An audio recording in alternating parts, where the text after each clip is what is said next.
Boss, dito kami ngayon sa Bacoor, Cavite.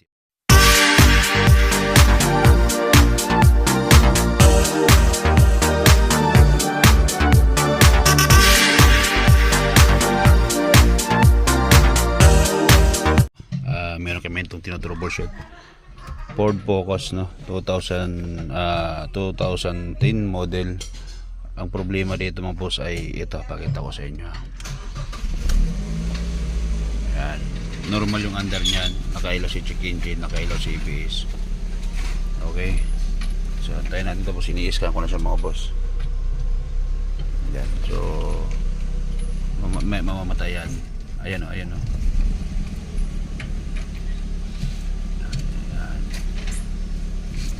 Time talaga na para siyang ano no, pag ni-revolution mo, wala talaga response. Tapos ito yung code. Ayan na, ayan, patay na siya mga boss. Ito yung code. Okay, so ito yan, ayan. Okay, so update ko kayo mga boss, troubleshoot ko lang.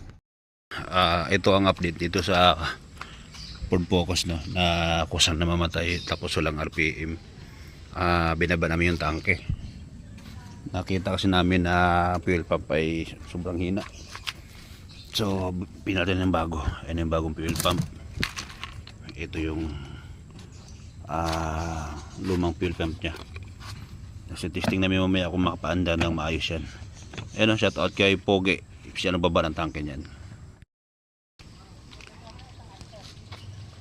So ito mga boss, kinabit na namin. Ayan na, nakakabit na. Giginan nyo lang muna natin, ano.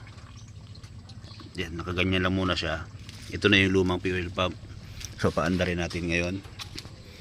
Okay, nagkabit na para sila ng ano, ito, ng throttle body na brand new pero replacement. So binalik natin yung original nya. Okay, so ito, tanda rin natin siya. Okay, titingnan natin kasi nung nakaraan namamatay. Yun. So try natin i-revolution. Check engine mga boss, sa ABS yan, no? Kaya nandyan siya. Ayun, no? Hindi na siya namamatay. So ngayon gagawin muna namin, ibalik na lang yung tangke. Balik yung tangke. Doon yung tangke nakababa. Balik na lang yung tangke mga boss. Tapos okay na, solve problema. Yun, ito na mga boss. So ayun na, ibalik na yung tangke, no. Ito na tayo, mandar na siya. Ginabi kami, overtime kami dito. Okay, ayan, no. So okay na ito mga boss. ABS na lang problema dyan. Okay, ayan, oh, kasi hindi kahit nakababa nito, nakailaw pa rin yun. Yan. So solve problema dito sa Ford Focus mga boss. Home service tayo. Okay, yan.